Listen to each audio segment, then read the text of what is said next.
आज का टॉपिक है समष्टि अर्थशास्त्र की कुछ मूल धारणाएं। Some basic concepts of macroeconomics lesson 2। इसके अंतर्गत हम विभिन्न वस्तुओं के प्रकार, निवेश की धारणा और स्टॉक तथा प्रवाह इनके बारे में पढ़ेंगे।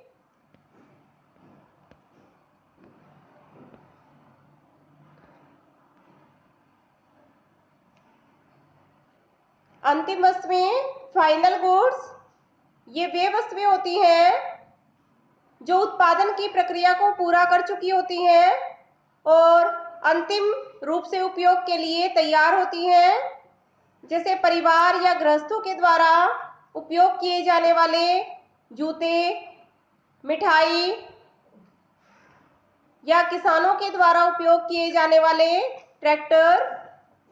इसके बाद है मध्यवर्ती वस्तुएं, इंटरमीडिएट गुड्स। ये वे वस्तुएं हैं जो एक फर्म के द्वारा दूसरी फर्म से पुनः बिक्री के लिए खरीदी जाती हैं। अन्य वस्तुओं के उत्पादन के लिए मध्यवर्ती वस्तुएं कच्चे माल के रूप में प्रयोग की जाती हैं।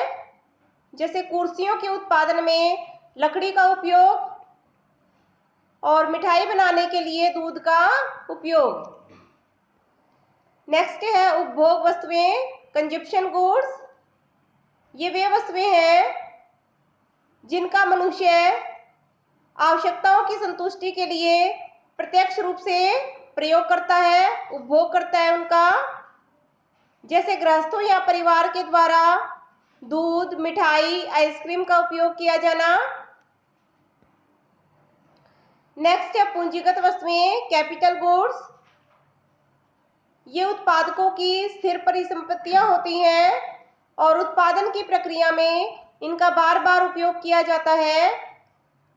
ये टिकाऊ उपयोग उत्पादक वस्तुएं हैं, जैसे मशीनरी और प्लांट, क्योंकि ये लंबे समय के लिए उत्पादन में सहयोग करती हैं।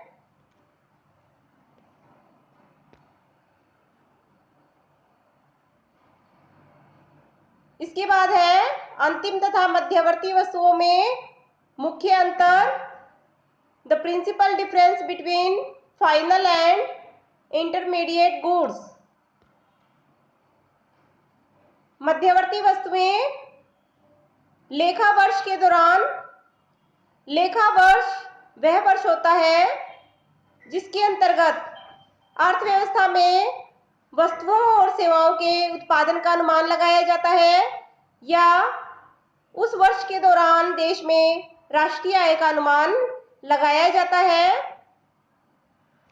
फर्स्ट पॉइंट है मध्यवर्ती वस्तुएं लेखा वर्ष के दौरान इन वस्तुओं का उपयोग अन्य वस्तुओं के उत्पादन के लिए कच्चे माल के रूप में किया जाता है। दूसरी तरफ अंतिम वस्तुएं, इन वस्तुओं का उपयोग अन्य वस्तुओं के उत्पादन में कच्चे माल के रूप में नहीं किया जाता है। सेकंड पॉइंट है मध्यवर्ती वस्तुएं इन वस्तुओं में फर्मों के द्वारा लाभ प्राप्त करने के लिए पुनः बिक्री की जाती है, जबकि अंतिम वस्तुओं की फर्मों के द्वारा लाभ कमाने के लिए पुनः बिक्री नहीं की जाती है। थर्ड है मध्यवर्ती वस्तुएं उत्पादन की सीमा रेखा के अंदर होती हैं। इनकी उत्पादन की प्रोसेस जारी रहती है और अंतिम प्रयोग के रूप में तैयार नहीं होती हैं। दूसरी तरफ अंतिम वस्तुएं ये उत्पादन की प्रक्रिया को पूरा कर चुकी होती हैं और अंतिम रूप में प्रयोग करने के लिए तैयार होती हैं। नेक्स्ट पॉइंट है मध्यवर्ती वस्तुओं में मूल्य वृद्धि की जानी है। इनके मूल्य में और वृद्धि होनी बाकी रहती है, जबकि अंतिम वस्तुओं में कोई मूल्य वृद्धि नहीं की जानी होती है। नेक्स्ट है मध्यवर्ती वस्तुओं को राष्ट्रीय आय या राष्ट्रीय उत्पाद के अनुमान में सम्मिलित नहीं किया जाता है, क्योंकि इनकी उत्पादन संबंधी प्रोसेस पूरी नहीं हुई होती है, जबकि अंतिम वस्तुओं को राष्ट्रीय आय या राष्ट्रीय उत्पाद के अनुमान में सम्मिलित किया जाता है।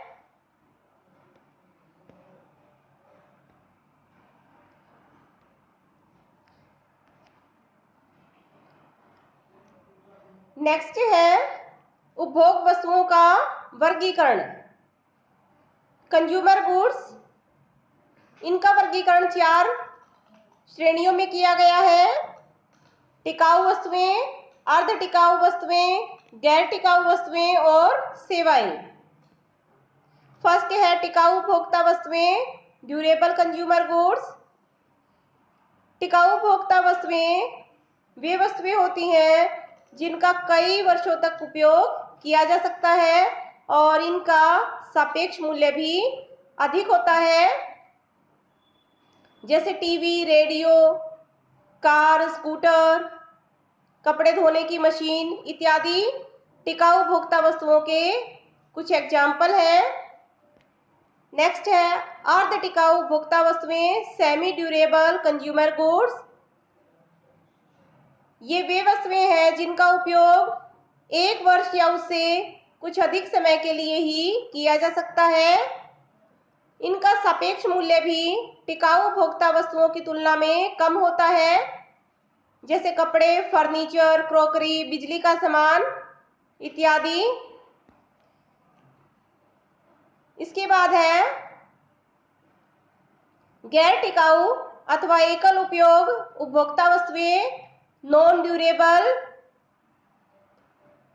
ये वे वस्तुएं हैं जिनका केवल एक ही बार उपयोग किया जा सकता है, जैसे भूख मिटाने के लिए आप डबल रोटी को खाते हैं या बिस्किट को खाते हैं, तो उसको खाने के बाद आप उसका दोबारा उपयोग नहीं कर सकेंगे।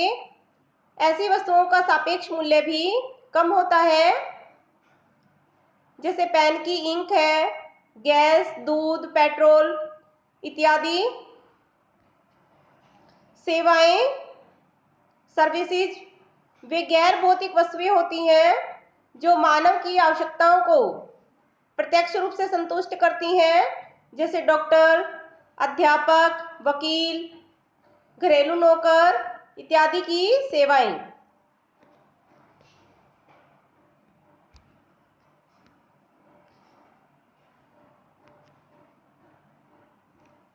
नेक्स्ट टॉपिक है सकल निवेश, शुद्ध निवेश। सकल और शुद्ध निवेश को जानने से पहले निवेश से क्या अभिप्राय है ये पता होना चाहिए। निवेश से अभिप्राय पूंजी के स्टॉक में होने वाली वृद्धि से है। पूंजी का स्टॉक जैसे प्लांट, मशीनरी इत्यादि के स्टॉक में वृद्धि होना, जैसे एक उत्पादक के पास 2014 के आरंभ में 5 मशीनें थी और 2014 के अंत तक उसके पास 10 मशीनें हो गई, तो निवेश 5 मशीनें होगा।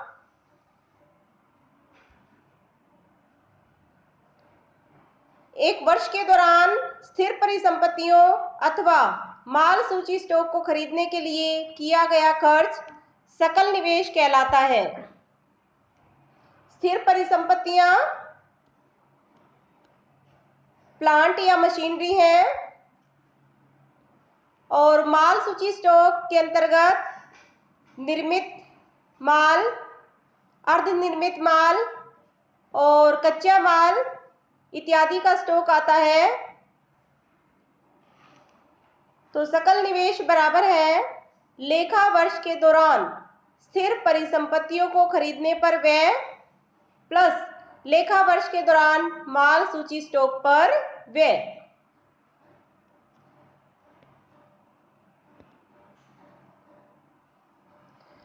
सकल निवेश में जो परिसंपत्तियां घिसी पिटी हो जाती हैं, उनके स्थान पर नई परिसंपत्तियों को खरीदने के लिए किया गया व्यय भी शामिल होता है। स्थिर परिसंपत्तियों का अनेक वर्षों तक उपयोग किया जाता रहता है, जिसके कारण उनकी जीवन अवधि कम हो जाती है, उनमें टूट फूट हो जाती है। टूट फूट के अंतर्गत अप्रचलन और आकस्मिक हानि। अप्रचलन के अंतर्गत मशीनरी के या टेक्नोलॉजी के प्रचलन से बाहर हो जाना या मांग में कमी हो जाना। और आकस्मिक हानि बाढ़, भूकंप या कोई अन्य दुर्घटना होने के कारण उत्पादन की मांग में कमी होना है, तो मशीनरी या प्लांट के पुनः स्थापना की आवश्यकता पड़ती है। इस तरह से स्थिर परिसंपत्तियों का मूल्य ह्रास हो जाता है और उनकी रिप्लेसमेंट की आवश्यकता होती है। यह रिप्लेसमेंट सकल निवेश का ही एक हिस्सा होता है। यदि सकल निवेश में से घिसी पिटी स्थिर परिसंपत्तियों के रिप्लेसमेंट पर किया गया ये व्यय घटा दिया जाता है तो हमें शुद्ध निवेश ज्ञात हो जाता है। तो शुद्ध निवेश नेट इन्वेस्टमेंट बराबर है सकल निवेश माइनस मूल्यह्रास, जिसमें घिसी पिटी स्थिर परिसंपत्तियों के पुनः स्थापन पर किया गया व्यय शामिल है। और सकल निवेश बराबर है शुद्ध निवेश प्लस मूल्यह्रास। शुद्ध निवेश का काफी महत्व है, क्योंकि शुद्ध निवेश से ही पूंजी के स्टॉक में शुद्ध वृद्धि होती है, उत्पादकों के उत्पादन की क्षमता भी बढ़ती है और उत्पादन के पैमाने में वृद्धि होती है। यह समृद्धि और विकास का भी सूचक होता है शुद्ध निवेश। शुद्ध निवेश एक देश की अर्थव्यवस्था में जितना अधिक होता है उतना ही अधिक पूंजी के स्टॉक में भी वृद्धि होती है और यह वृद्धि रोजगार में वृद्धि के लिए आवश्यक होती है।